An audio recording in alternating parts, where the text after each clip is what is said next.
y'all, how you doing today? I'm doing a little bit better today than I was the other day. I still have a little bit of a cold, but I'm getting better. I'm slowly getting better. It wasn't really that bad of a cold, y'all. It was more of a head cold.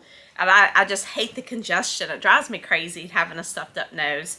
But anyway, today I got my turkey shirt on. I'm going to go in the kitchen and go ahead and make some Thanksgiving sides for our dinner tonight and put the leftovers in freezer cubes because we're going to go out of town for Thanksgiving, y'all. We're going to go to Florida.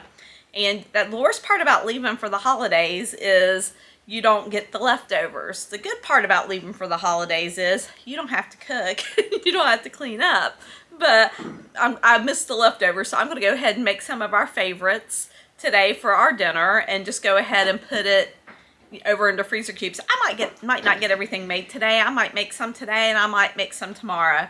Y'all, I'm not one of these big batch going in the kitchen, cooking up, cooking all day and doing all that. I just want to cook, a little bit at a time, put a little bit aside, and that's how I want to do things. That's how it works for me. And plus, like I said, I don't have a very big freezer. So I have to be careful about how much I, put away in there. We got to be able to eat what I put in there in a certain amount of time because we just don't have the space. I do have a chest freezer, and I have that in my house in West Virginia, and I'm thinking about bringing that down here now that we're, doing the freezer meals. But then again, how much do I need to, have in the freezer? So trying to find a good balance there. I haven't found it yet. But anyway, that's what I'm going to be doing today. But I have just a little tiny bit of housekeeping to do, y'all, as my grandma would say. There's been some people in the comments saying how they would not bake in these silicone molds, how toxic they are, how horrible they are for you. Other people saying they wouldn't put any of their food in these silicone molds. They wouldn't freeze in them. They wouldn't put nothing in them because they are just cancer causing. They're just horrible for you. Y'all, I don't, maybe they're not good for you. I don't know. What is good for you now, y'all? I mean, I grew up in the 70s. I drank water out of the water hose. I swam in the strip mines. And if you don't know what the strip mines are, they're, from the coal fields where they dig out the coal and then they fill it up with the water from the mines. And people probably wouldn't do that today, seeing how horrible it is. But as a kid, y'all, I grew up doing that. I grew up with a crib that had lead paint on it. I mean, all kinds of stuff. I'm still here. And I remember when I used to always cook with butter, and my mom always cooked with butter, and there was this big thing out saying, oh no, butter's horrible for you. Butter will cause high cholesterol. Don't use butter. And use this seed oil, margarine, fake stuff. It's better for you. Guess what, y'all? They come find out now that stuff's going to kill you. It ain't good for you. And then my mama, she kept this great old big tub of beef tallow beside her stove. And she would, when they butchered a cow or a hog or whatever, and they keep it in this big 5-gallon bucket by the stove. And she'd just dip into it and put it in her skillet to make gravy and whatever. And I remember people saying, oh my God, that would be so horrible. I can't believe she did that. When I was growing up, I was talking about it because I would keep my bacon grease and, do the same thing. And my friends would say, oh my gosh, that's horrible. That's horrible. It's going to cause you to have a heart attack, blah, blah, blah. Now everyone's paying a fortune for beef tallow, y'all. Everybody wants beef tallow. It's just like the saving grace. So I don't know. I'm not paying attention to it. I'm just not. Because everything they say is bad for you. I mean, the air is bad for you. Being on that cell phone is bad for you, y'all. I mean, drinking the plastic water bottles, it just on and on and on. And that always gets me because people say, oh, we shouldn't use the plastic water bottles. Do they not know that all of our water lines are plastic too? They're PVC plastic. I mean, maybe plastic is bad for us, y'all. It could be, probably is. But, there's... I don't know. I'm going to stay off the tangent, but if y'all think they're bad for you, you don't cook in them. If you think they're bad for you, don't put your food in them. Don't freeze them. Don't even watch this, I'm doing it. I trust in the Lord. I know my days are numbered anyway. So we're not going to live forever, y'all. We're just not. And thank God I didn't listen to the people and I used my butter. And I remember Julia Child, she used to say too, when all this craze was going on, that everything in moderation. You shouldn't cut stuff out, and how these people cut this out of their diet, that out of their diet. You can't eat this, you can't eat that. No, everything in moderation. Everything in moderation. And as far as the silicone molds, baking in them, freezing in them, you know, do your due diligence. Do what you think is best. I mean, this is all new to me. I just got them. I just started using them. I like them. I don't know, y'all. I don't know. So take what I say with a grain of salt then. You know, if you think they're bad, don't use them, like I said. But anyway, that's done. I'm going to get down off my soapbox now. And I'm going to go in the kitchen and start cooking. Okay, y'all, this is like a true Thanksgiving prep because I got 1,000 things going on at once here. I already got the scalloped potatoes going. I got the potatoes peeled. I got them cooking to get ready, and I already made a roux, and I thought I was recording myself making the roux, and I didn't. So the scalloped potatoes are in the roux on the stove setting until I can put them in a casserole dish and top them with some cheese and pop them in the oven. I still have to make my roux for my macaroni and cheese, so I'll show you. It's the same thing. I make the same roux for the macaroni and cheese as I do for the scalloped potatoes. I've got the macaroni on boiling. I'm working on chopping up an onion and celery to saute for my stuffing. And don't judge, I use pre-made breadcrumbs for the stuffing. They're just already, just dry breadcrumbs. I didn't use day-old bread and chop it up myself, y'all. I just didn't. That's not how I rolled this year. So I bought those, and I'm going to go ahead and saute my celery and my onions. And then I'll season all the breadcrumbs up and put some chicken broth on it. But anyway, we're getting there. We're getting there. It's a process. That's part of making Thanksgiving sides. But you know what I miss, y'all? Typically when I'm doing this, when I'm in the kitchen, chopping all this stuff up and cooking, typically we have the parade on, the Thanksgiving Day parade. So I'm kind of missing the Thanksgiving Day parade on and all the people in the background talking. So it's kind of not the same doing it this way. But you know what? Things change, you guys. Things don't always stay the same. And I know I was talking to a friend the other day, and they were kind of melancholy because, like me, they have a lot of kids, and they're like, my kids aren't going to all be coming home for Thanksgiving this year, and she was kind of sad, and I'm just like, you know what, I found myself being sad a lot too this year for just silly things. And you know, guys, we just go through seasons. Life has seasons. It's not always going to be the same. There's going to be good times, there's going to be bad times, and we just have to roll with what we got and be thankful. Be thankful that we're healthy, y'all. And that's what I'm being thankful for today. I'm not completely healthy, but I'm healthy enough to be in the kitchen cooking. And yeah, I'm making all this, and there's nobody around right now, but there's Doc, and he's going. I have a chipmunk on the back porch, y'all, and I've been feeding him.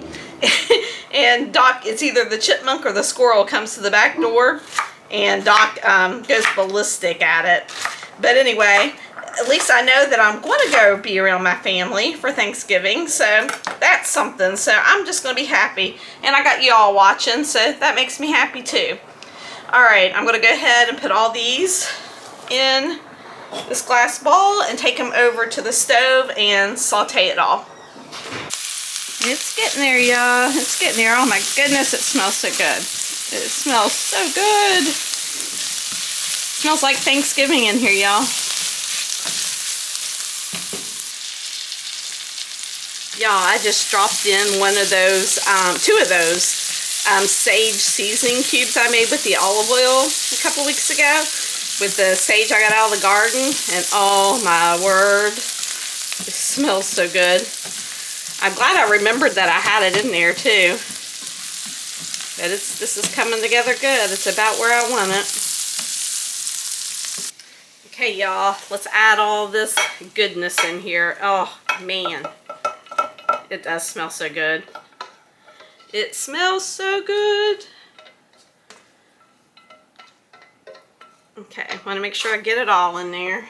Find a place to set my pan down at.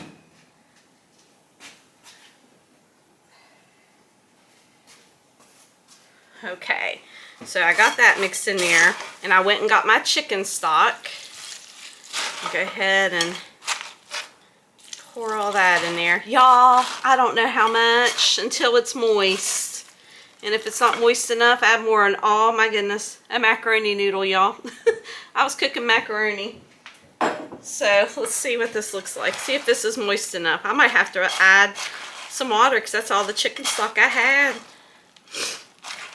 Let's see. Get this mixed up and see where we're at. Now I think we're going to be good. And how much was that, y'all? How much was in there? Maybe 3 or 4 cups. And you want it kind of moist, y'all, because you're going to bake it. So you want it kind of moist.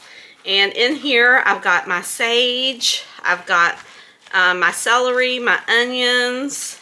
And I put some of the parsley in there, too, that I put up. And to that, I'm going to add a little bit of celery salt. Go ahead and put some celery salt in there. And then, y'all, I've got this everything but the leftover seasoning. It's got everything in it. Literally, it's got, let me see. I got my glasses on. Here we go. Let me put it up there to the camera. Can you see that? It's got all that good stuff in there. And it makes it taste good. So we're going to put some of that in there. I don't know how much. About that much, y'all. About that much. A couple teaspoons. Maybe more. Maybe less. So let me stir that up and I'm going to taste it. I'm going to see what it tastes like. I like my stuffing kind of sagey. I like the sage taste in mine. That's the way my grandma made it. That's the way my mama made it. That's the way I make it. I like the sage. I like making a mess. I mean, I'm going to take a little pinch. Let's see. Nope, y'all need something. It's not quite there. Let me see. What else do I got? Maybe a little bit more of this. More of the leftover seasoning. It's not sagey enough, even with the fresh sage, y'all. It's not enough for me. The salt is good.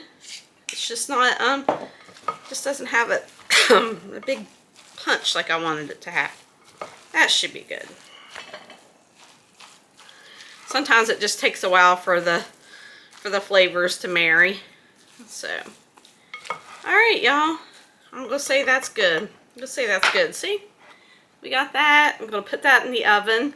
I got my scalloped potatoes already in here. I'm sorry, y'all. I didn't make them, but I'll put the recipe over there. It's basically you just slice your potatoes, y'all, make a roux and put it in it, and I added a little bit of bacon in mine this time, but I gotta go get some cheese and put some cheese on top.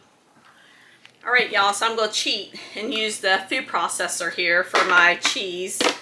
And I'm just using some mild cheddar, some extra sharp cheddar, and some Colby Jack.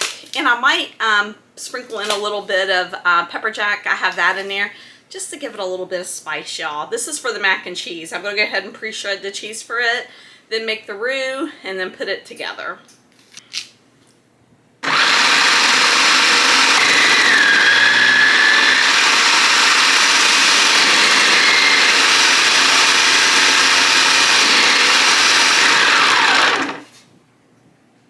Y'all, I forgot my little thing you push down on. I need that. It's got to be around here somewhere.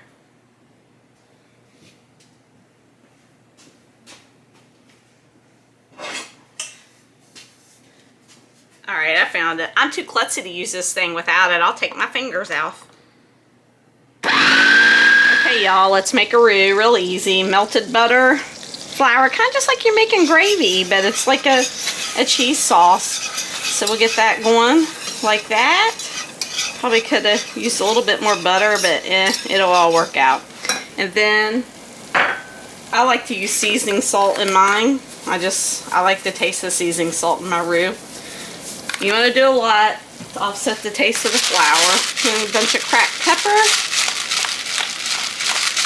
I mean, this is so easy. So easy. Do that. And then we'll taste it and see if we need to put more seasonings in it here in a minute. And then I go in with some canned milk. Stir all that up. Get that all broke up. I'm using 2 cans of milk here. And I'm making a mess, y'all. I'm making a mess. You ain't cooking if you ain't making a mess.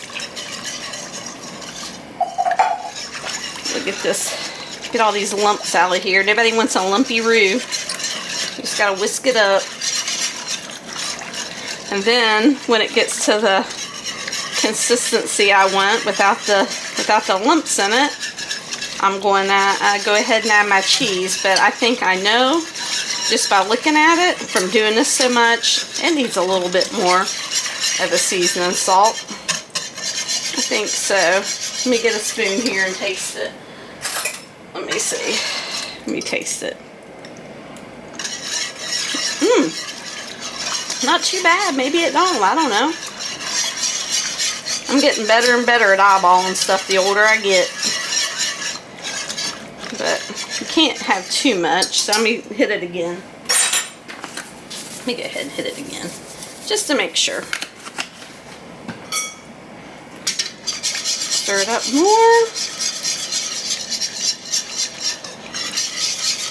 This looks good, y'all. Looks good. I'm going to turn my heat off now. So you don't want to scorch it. You don't want the milk to get scorched.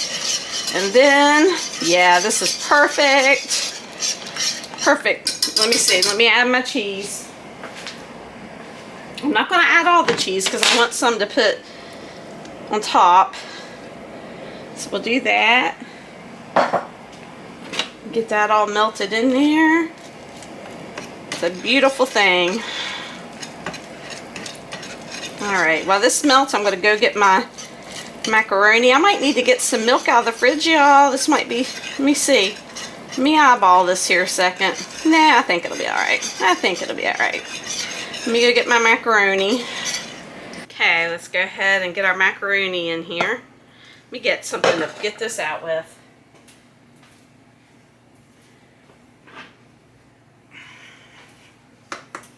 Oh my goodness.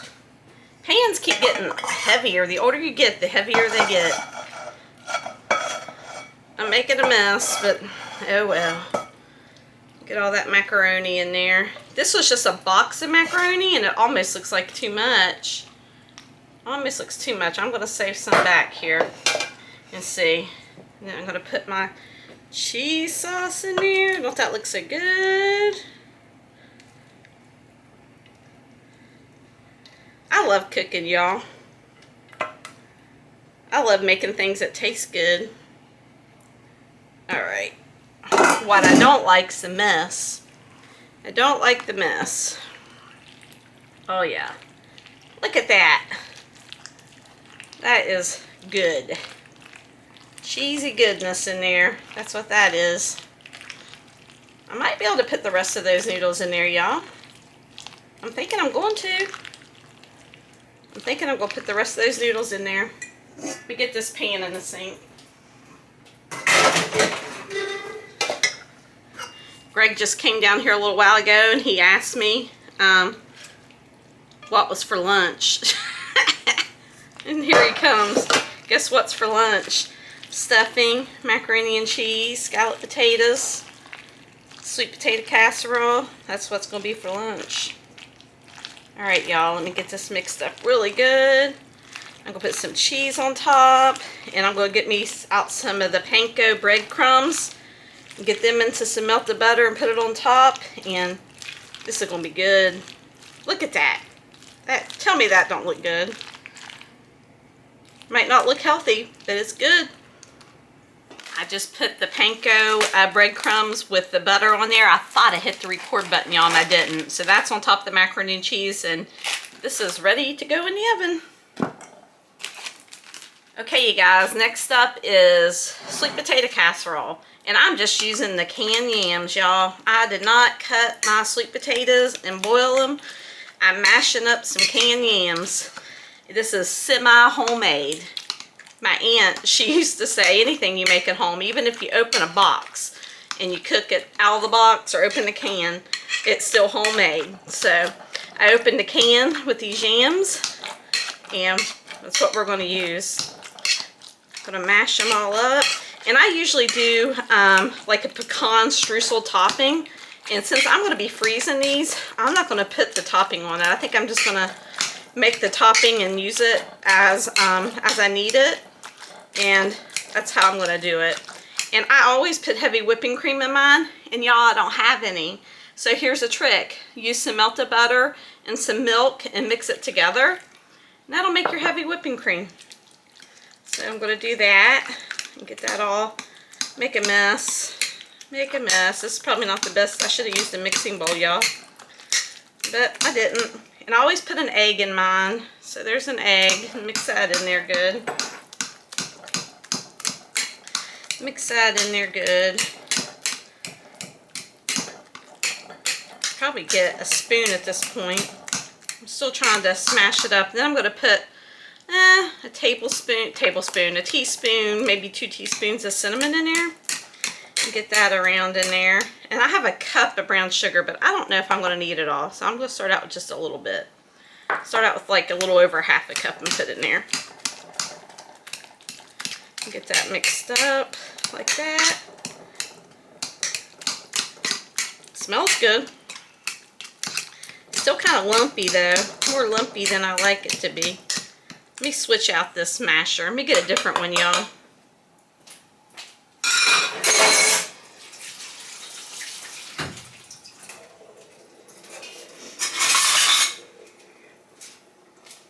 Let's try this masher. Oh yeah. Let's see about this masher here. This one's working a little bit better. That one's working a little bit better. You know what I would use is, it'd be really good if you had a hand mixer to do that with. Or I could pull out my KitchenAid. But y'all ain't feeling it. I'm not feeling it. But it'd be better probably with a hand mixer and have it all stirred together kind of really smooth like a souffle. I'm trying my best here. And then I'm going to go in, y'all, with some of this vanilla bean syrup I got from Trader Joe's. Just add, let's see. Let's add that much. Let's add that much. Oh yeah, you can smell the vanilla. Smells good. Smells good. Alright, y'all, I think that's as smooth as I'm going to get it. I'm going to get a dish towel and clean up my mess before I put it in the oven. Make it look kind of pretty anyway. I wish it was smoother, y'all. Oh well. It's from the heart anyway. I think that's okay. Okay, I'm going to pop this in the oven, y'all. Alright, y'all, last up is green bean casserole. And all I'm doing is sauteing my onions in some butter. And they look good. So then I'm going to throw in some green beans. I don't use canned green beans, y'all, for my green bean casserole. Well, surprise, surprise. You probably think I would, but I don't. Some of these are green beans from our garden, and some are from the store. So I'm going to do that. And I'm going to be honest, y'all. Green bean casserole is not a favorite of mine. It's just never was. And it calls, the recipe I use always calls for mushrooms, and I don't like mushrooms, y'all. I don't like them. So I did go and get this cream of mushroom, portobello mushroom soup mix from Trader Joe's because everybody says it's really good. I've never used it before. I usually just make my own roux with this too. Like my own cream of whatever soup base, and I usually just do onion and not mushroom, but Greg likes mushroom. So we're going to try that, see how it tastes. It looks good. Looks really good. So we'll get that in there. I think that's everything there. It actually has a recipe for it. The holiday, Trader Joe's holiday mushroom, portobello mushroom, and green bean casserole. So let's get that all stirred together here.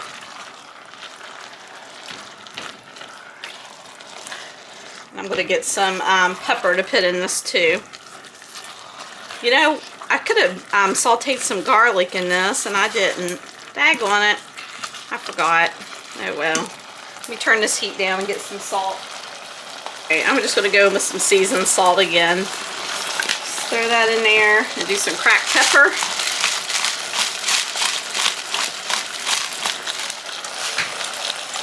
I'm going to turn my heat completely off. I don't need any more heat. I'm going to scorch this, y'all. I'm not used to cooking on the stove anymore. It's a lot hotter than a hot plate. Alright, I got that. And I'm going to add some of these crispy onions. Just mix it in there. I'm going to put a little bit on top too, but I'm going to add some of those in there. Why not? Why not? Alright, y'all. I'm gonna pop this in the oven. And I'm done. This is the last thing I'm making, y'all. After this, I'm done. I'm putting my feet up. I'm not gonna lie, y'all. It took me a little bit, and I'm a little bit tired, but it's all done. And I'm gonna let it sit here on my table and cool a little bit, and then I'll put it into the freezer cubes and put it in the freezer. I don't think I'm gonna have enough room in my freezer for all the freezer cubes this is gonna take. So some of it's probably gonna have to go in the refrigerator and cool off in there a while. But we can have this for dinner tonight and lunch tomorrow, and then the rest of it in the freezer cubes. Here we go. It's all done. So here they all are, y'all. I'm gonna pop them all out and put them in freezer bags and seal them up. So it's all done. So I'll talk to you. Where are you? I'm right here. Where are you? So here they all are. I'm gonna pop them all out and put them in freezer bags now. It's probably gonna take me a little bit. Go there and sing Old MacDonald for Papa. So here they all are, y'all. I'm gonna pop them all out and put them in freezer bags and vacuum seal them. That's gonna take me a little bit, so I better get at it. Y'all, look at all this. All right, y'all, I got a ton of food here. And I can't say enough about this little MegaWise machine. I mean, it sealed all of this, no problem. I'm gonna go put it all in the freezer, and there goes Doc, and I'll talk to you all later. Bye.